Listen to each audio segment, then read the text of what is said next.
दोस्तों नमस्कार आदाब।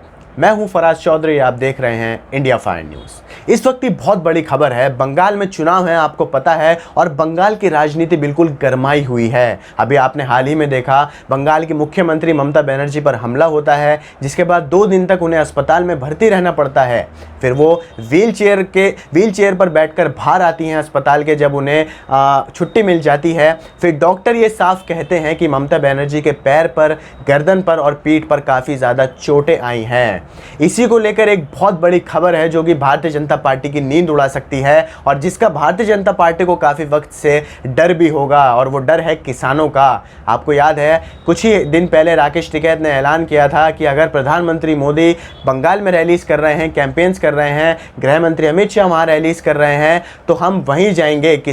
सारे किसानों को लेकर राकेश टिकैत कोलकाता पहुँच जाएंगे, और ऐसा ही हुआ। भारतीय जनता पार्टी के लिए मुसीबत बढ़ गई है, क्योंकि आज राकेश टिकैत की कोलकाता में महापंचायत है, जिसके बाद किसानों ने यह अपील की है कि भाजपा को वोट ना दें, उसका बहिष्कार करें। मैं आपको पूरी जानकारी ये देने वाला हूं, ध्यान से सुनिएगा।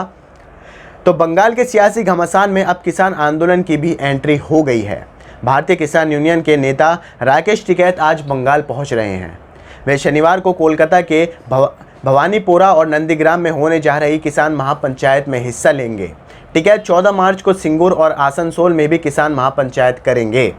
इस बीच संयुक्त किसान मोर्चा ने भी केंद्र सरकार के खिलाफ मोर्चा खोल दिया है। एसकेएम ने शुक्रवार को प्रेस कॉन्फ्रेंस में कहा कि हम बंगाल के किसानों से अपील करते हैं कि वे भाजपा का बहिष्कार करें और उसे वोट न दे।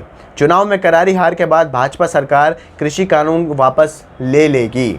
अब आपने ये बात साफ देख ली है कि एक तरफ किसान आंदोलन को 100 दिन से ज़्यादा पूरे हो चुके हैं। हिम्मत देखिए आप किसानों की, यहाँ पर आपको सलाम करना पड़ेगा किसानों की हिम्मत को कि उन्होंने साफ कह दिया है। पहले तो भारतीय किसान यूनियन के नेता राकेश टिकैत उसी जगह पर जाकर किसान महापंचायत कर रहे हैं, जहाँ पर चुनावी जो राजनीति है बंगाल की वो बिल्कुल गरमाई हुई है। और साथ में और जो संगठन है किसान आंदोलन के, उन्होंने ये साफ अपील की है बंगाल के किसानों से कि भाजपा को वो गलती से भी वोट ना दें, उसका बहिष्कार करें, क्योंकि अगर भाजपा चुनाव हार जाती है तो लाजमी है उसे तीनों कृषि कानून वापस लेने ही पड़ेंगे।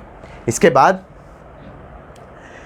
एसकेएम नेता योगेंद्र यादव वो कहते हैं कि हम किसी पार्टी का समर्थन नहीं कर रहे हैं और ना ही लोगों से किसी पर्टिकुलर पार्टी को वोट देने के लिए कह रहे हैं।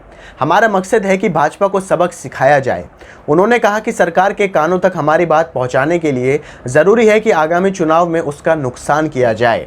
किसानों ने साफ कहा है, योगेंद्र यादव नेता हैं, उन्होंने ये साफ बात कही है कि वो किसी भी पर्टिकुलर पार्टी को सपोर्ट नहीं कर रहे हैं, ना ही किसी को ये कह रहे हैं कि वो किसी भी एक पार्टी को वोट दें, मगर साफ ये कहा जा रहा है कि भाजपा को सबक सिखाना है। किस तरीके से भारतीय जनता पार्टी ने इग्नोर किया है किसान आंदोलन को, किसानों को, उन सब का सबक भारतीय जनता पार्टी को सिखाया जाएगा, किसानों का ये दावा है।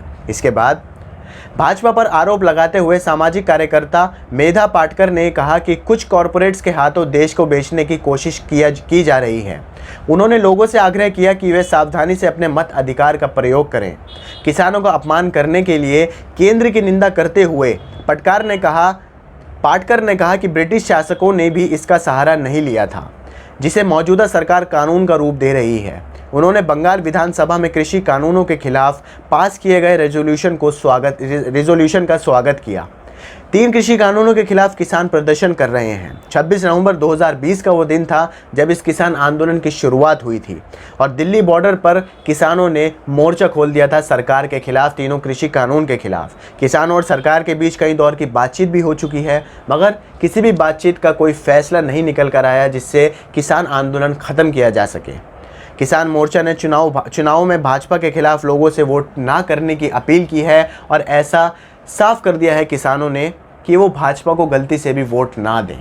तो बात यह है कि बंगाल में चुनाव है, इसके साथ साथ 5 राज्यों में और चुनाव हैं, और किसानों ने ये कहा है कि जहाँ जहाँ चुनाव होंगे भारतीय जनता पार्टी रैलीज करेगी, कैंपेन्स करेगी, वहाँ पर किसान पहुंच जाएंगे और अपनी महापंचायत करेंगे। महापंचायत का उदाहरण आपने देखा होगा, हरियाणा हो, पश्चिमी उत्तर प्रदेश हो, जहां महापंचायत में लाखों किसान पहुंचे थे। लाखों किसान महापंचायत में मौजूद थे जब अलग अलग क्षेत्रों में महापंचायत आयोजित की गई थी। और ऐसे ही अब कोलकाता में महापंचायत हो रही है, तो आप सोचिए इसका असर भारतीय जनता पार्टी पर क्या पड़ सकता है और इसका खामियाजा भारतीय जनता पार्टी को कितना भारी चुकाना पड़ सकता है। क्योंकि जो किसान हैं, ज़्यादातर हमारे देश के किसान जो हैं वो भारतीय जनता पार्टी के इन तीनों कृषि कानून से काफ़ी ज़्यादा नाराज़ हैं। और आपने ये देख ही लिया, उन्होंने अपील कर दी है किसान संगठनों ने कि भाजपा को वोट ना दें चुनाव में, उनका बहिष्कार करें ताकि वो चुनाव में हार कर मजबूरन तीनों कृषि कानून उन्हें वापस लेने पड़ जाएं। खैर, आप लोगों को ये खबर कैसी लगी आप मुझे कमेंट कर बताइए। खबर आपको पसंद आई हो तो इसे आगे शेयर कीजिए, वीडियो को लाइक कीजिए और हमारे चैनल इंडिया फाइन न्यूज़ को सब्सक्राइब करके बेल का आइकन दबाइए ताकि आपको सारी अपडेट्स मिलती रहें। मुझे दीजिए इजाज़त, नमस्कार।